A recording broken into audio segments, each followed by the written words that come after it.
on est accueilli par Cédric, donc qui nous a permis de venir ici un peu voir ce qu'il se passe et de poser un peu le food truck dans un endroit, je dirais, à l'air libre, voilà, avec beaucoup d'hectares. Il y a combien d'hectares ici?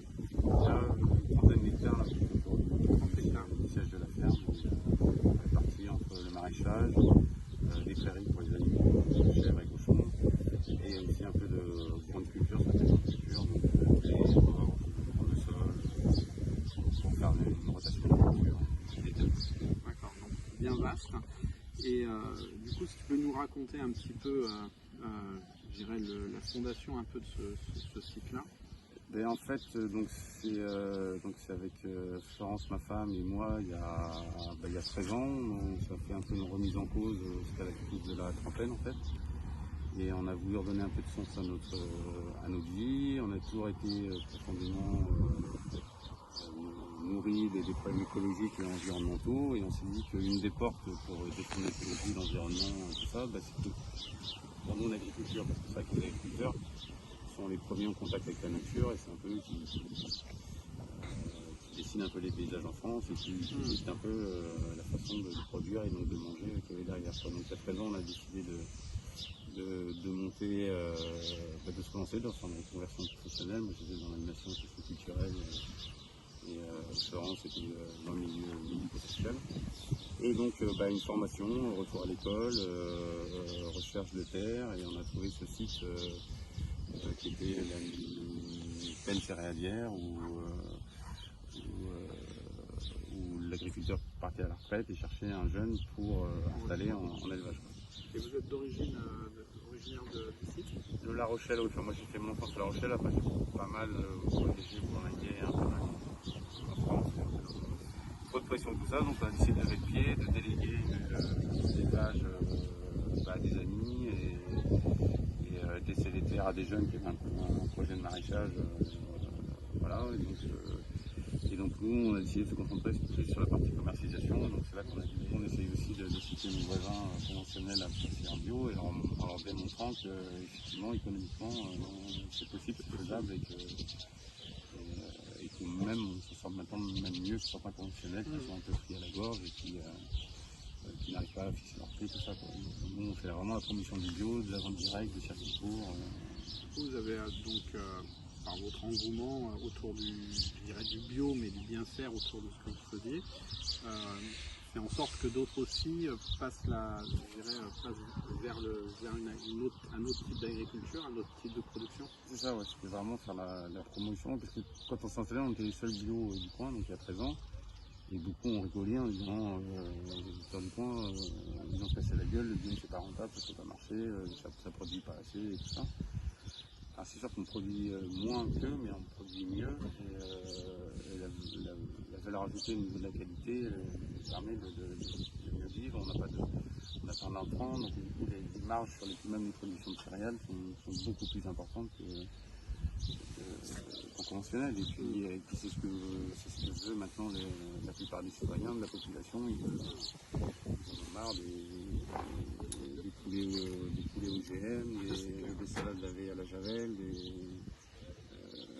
des tomates au Roundup. Donc à la fois il y a le respect de la terre et le respect des animaux, et un circuit aussi vertueux autour d'effectivement petit à petit, comme tu disais, d'abord il y a eu le fromage, après le lait, après effectivement le marché, après du coup d'autres types d'animaux pour essayer de compléter, qui ramènent aussi une qualité positive, et tout ça dans quelque chose de sain. C'est ça.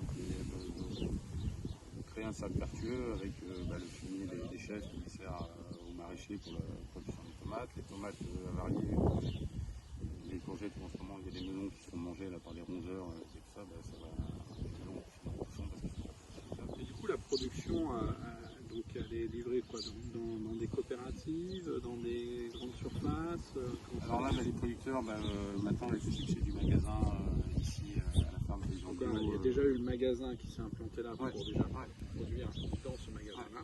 Voilà. Et après les producteurs, le reste, ils n'écoutent pas non plus tout ici, c'est des circuits, d'autres circuits courts, donc ça va être les AMAP, la ruche qui dit oui, c'est une plateforme sur internet de circuits courts. Par exemple, le bouffon de la cochonnerie fait un marché par semaine le dimanche pour écouler ce qui n'a pas été vendu et donc nous on s'est toujours refusé à inverser le cycle naturel de la chèvre et lui faire des petits l'été et pour qu'il produise l'hiver. Mais comme on trouve des tomates bio en plein hiver, c'est aussi une aberration, donc on se refuse à ça, et donc c'est pour ça qu'avec les supermarchés, ça ne peut pas fonctionner, parce qu'ils sont dans cette logique-là d'avoir tout le temps et pas cher. Donc on a travaillé un petit peu avec certaines biocoop qui ont encore un peu une éthique locale et qui acceptent de ne pas nous mettre en concurrence avec d'autres grands producteurs de fromage de chèvre du centre de la France et tout ça qui font aussi du bio. Bio un peu plus intensif, je dirais, donc, du coup, qui arrive à faire plus. Quand on produit, quand on a 500-600 chèvres en bio, bah, du coup, c'est vrai que du coup, les marges, ils arrivent à baisser les prix, avec un petit élevage de 40 chèvres, du coup, voilà, les marges qui sont les marges de manœuvre qui sont moins importantes. Eux, ils ont des économies d'échelle qui font que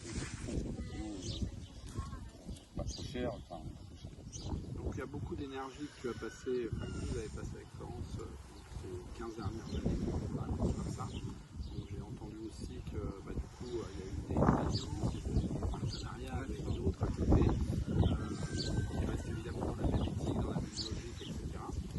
Et ça t'a permis de gagner du temps a priori, mais pour faire d'autres choses. Donc justement ce magasin de producteurs qui prend le producteur et de créer ce site là d'un petit bar 5 fermiers qui propose en gros les produits de la ferme de façon un peu conviviale autour d'une tasse de café, de bière, d'une planche de charcuterie, de fromage, du procès d'utilité et de proposer aussi des animations culturelles donc le samedi soir autour des événements musicaux, culturels.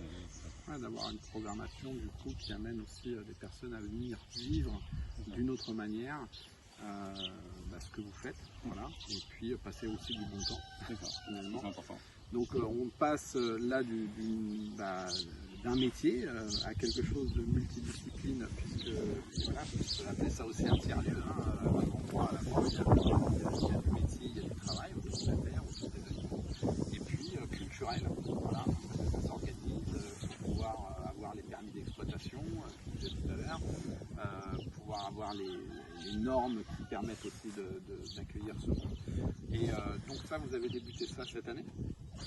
On a débuté cette année, mais alors depuis le début, depuis les 3 premières années, mais depuis 10 ans, on organise aussi tous les ans un grand rendez-vous annuel qu'on appelle la fête des terriens. Qui a lieu tous les premiers samedis de septembre, où du coup on avait l'habitude d'organiser une grande fête en fait, autour du bio, du respect de la terre et de ses valeurs, en impliquant les associations.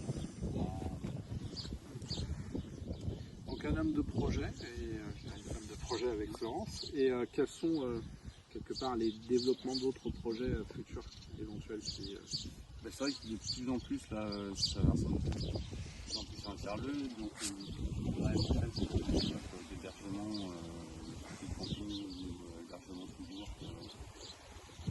pour les gens de aussi un peu leur séjour un peu aussi à la ferme. Et c'est vrai que j'ai commencé à avoir plus de monde qui voudraient travailler autour de la cyclergie, des choses comme ça, qui n'a pas du tout sur le secteur.